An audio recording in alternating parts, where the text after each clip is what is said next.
Good morning, evening, or afternoon, everybody. It's Kaghoe coming at you with another video.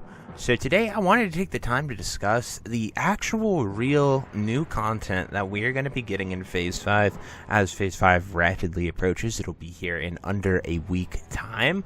We have a lot to sort of go over, think about, and I was expecting Blizzard to give us like an announcement video similar to Phase 4 or like a breakdown, but we have yet to see that, and I'm starting to get a little bit worried about what we might actually see and what is just data mined information. But before we get in the video, be sure to like, comment, and subscribe. Everything you guys do helps my channel grow, helps me get discovered, and helps me help as many people as possible, which is the entire point of my channel. So without further ado, let's get into the video.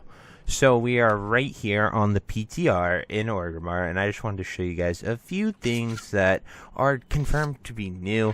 This vendor right here, so we definitely know that we are going to be getting new water, which is awesome for mages. That's one of the biggest things, at least as a mage, that I was hyped for.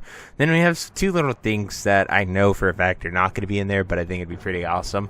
The VIP pass, this is just a PTR thing to get it tuned. Agrin commented on the video, and I pointed out last time saying that this is PTR only, and then I didn't even notice the scroll of overwhelming power, which I know a lot of you guys would absolutely love to see in the game, but it definitely says PTR only. But as you can see, you just right click and you get full world buffs. So max timer full world buffs, that'd be pretty nice, wouldn't it? You don't have to go through your weekly chores of getting them. But with boons, it's not that big a deal. I'm all for world buffs. I love them. It's a rewarding effort. But that's all for the new stuff on that vendor.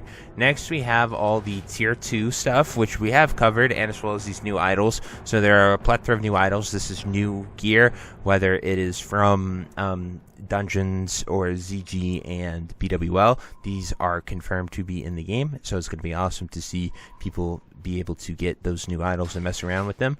Then the tier 2 changes, which are massive and all-encompassing, as well as the Core Forged and Draconic systems. So Core Forged is going to be your tier 2 gear with your tier 1 set bonus, which so that if you have something that really changes the way you play and you like to play that way, you can continue playing that way. And they've reworked pretty much everyone's tier 1 set bonus, so it also gives them a way to reuse that content so people can enjoy it.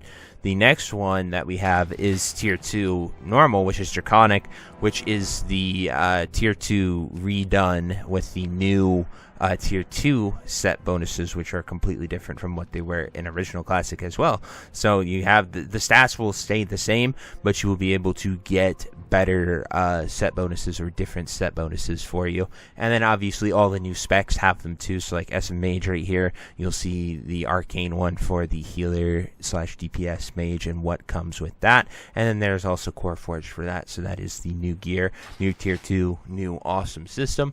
Then, of course, they redid all of the BWL loots to keep it on par with what we see here with Sod and what you can get with those.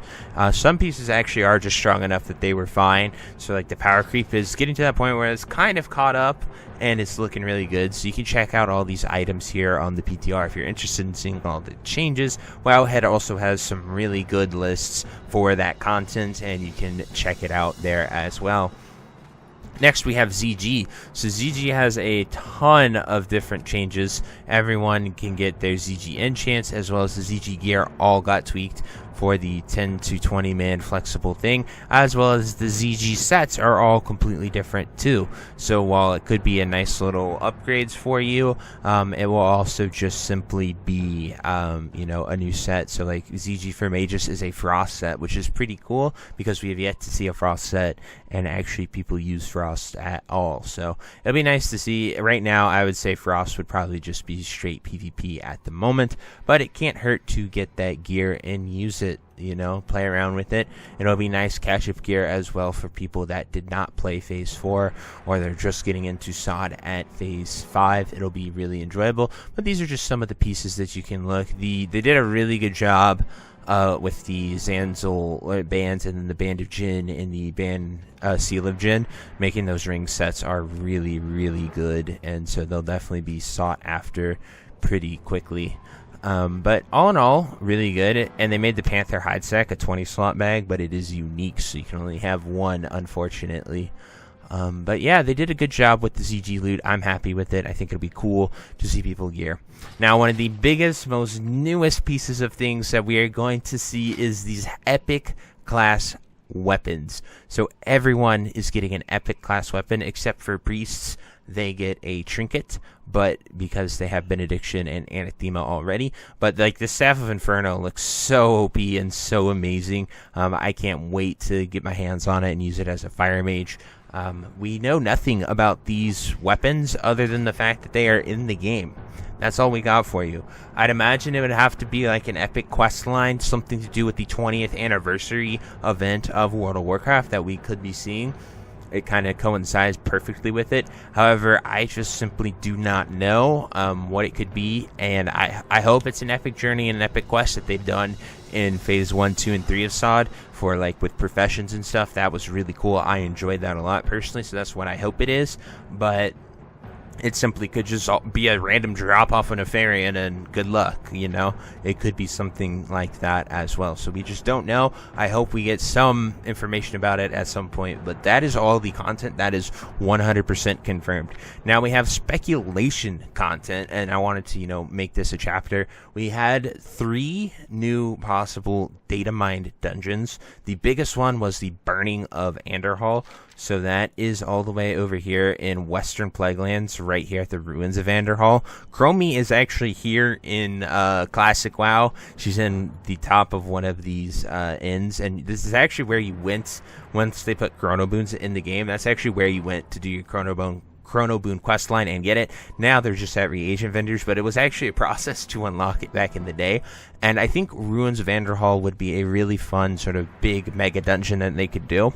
It's just we haven't seen anything about it. We haven't heard anything about it. They've even removed the super legendary OP hammer from the game files as well. So I think it was something that they were messing around with as an idea, but I just don't know if we're going to get those dungeons or not. Another one was Starfall Den and some demon one as well, but once again we had limited information. They were just listed off. Burning of Anderhall would be really cool to experience, however, and I think it is in a great spot. And you know, Classic has Caverns of Time, but it is just not open. So like you can go over here and you can go to the Caverns of Time, but it is just closed. Like there's a bronze dragon sitting in front of it, so they could open the Caverns of Time, and I think that would be really, really cool to see. Then the next thing to speculate is we are not getting any PvP event at this time. I feel like they should do something with Ashara, personally. Something with PvP. I know a lot of the PvPers are just outcried. They want something. We had the Ashenvale event, which was awesome. Then we had the STV event for two phases for phase 2 and phase 3, which I think is really fun, and I enjoyed it when I went and did it. It was just a little quick fun thing to get some nice gear. So I think they're missing out by not having a real PvP event. I mean, the Mountain and the Blackrock Eruption event is sort of a PvP event, but right now people really don't do it anymore because everyone's honor capped. Everyone just turbo honor capped there, and now no one really does it too much. You do get some ganking, but like you die once and then they just go about their day because they have the 20-second buff. So I would really love to see another PvP event, but at this time there is nothing for that. But that was just a lot of what people were speculating for. I'm excited for the new dungeons. I'm excited for those new things that are coming. I've done a good job of covering all those in the previous videos, so if you want more speculative stuff, definitely check those out. But that is sort of it for a breakdown of all the new content and things we are getting in phase 5. I'm super stoked for phase 5. I think it's going to be one of the best phases that we have seen in Season of Discovery. Phase 4 was awesome. Phase 4 resurrected SOD from 20,000 players to about 85,000 concurrent rating players, so that is really awesome to see, and I think we could break that 100k mark with a very nice phase 5 launch and people continuing to do phase 5. So anyway, that's my thoughts. Those are my opinions. I would love to hear what you guys see, what content you think we're missing out and you would like for them to add. But anyway, I truly hope you enjoyed this video, and until next time, I'll see you later. Have a great day. Bye bye. Hey you. Yes you. Are you still there? Well, I appreciate you for taking the time to watch this entire video and making it to the end here. If you enjoyed this video, definitely check out the other videos about World of Warcraft listed in these playlists down below. And thank you again. Have a great day. Bye-bye.